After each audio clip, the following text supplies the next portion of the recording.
So does all of that follow him into the fall, or does he figure out a way to pick up these Hillary Democrats? I think he's got a huge challenge, and I don't know if he can meet it. John Kerry couldn't do it. Paul Tsongas couldn't do it.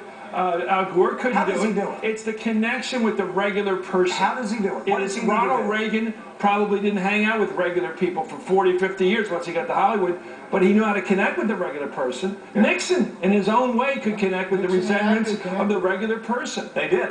Sometimes elite liberal Democrats have a problem connecting with the regular Saudi buster guy who's got to work his butt up just to pay the bills. They leap from poor to rich and skip 80% of the country. The two guys that... And by the way, his background doesn't include that too, that struggling middle class experience of tuition bills. The two guys... Jack Kennedy and FDR both were patricians. Jack Kennedy rolled through West Virginia. FDR, of course, he's a Hudson Valley patroon, whatever you want to call it. Well, Pat, Hillary's worth $100 million. Hillary's one person that did it. So the question is, how does he do it? Okay, one thing you don't do is you don't do what he does. You don't thank America for giving you what you got. Like, I got all these degrees, I got all these advantages, so I thank America. Love of country is not because you got certain things from it. It's not a transaction. You don't thank people for giving you stuff.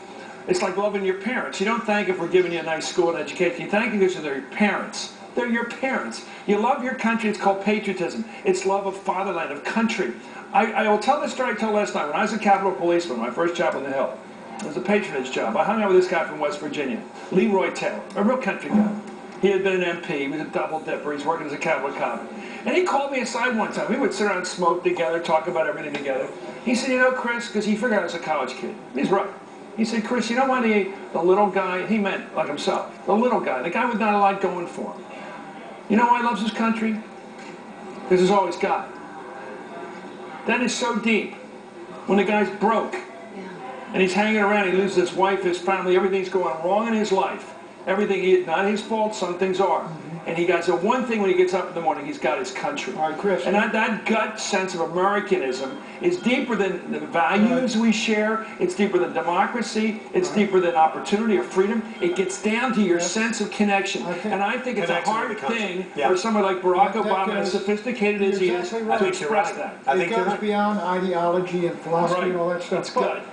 Does Barack Obama and do Michelle and Barack have it? What they have it, they better show it. And I'm not talking about whether he's a good American, because I'm sure he fights for his country, do all the right things. It's this sort of gut thing that the average guy in Northeast Philly gets, a woman gets, in Scranton they get it.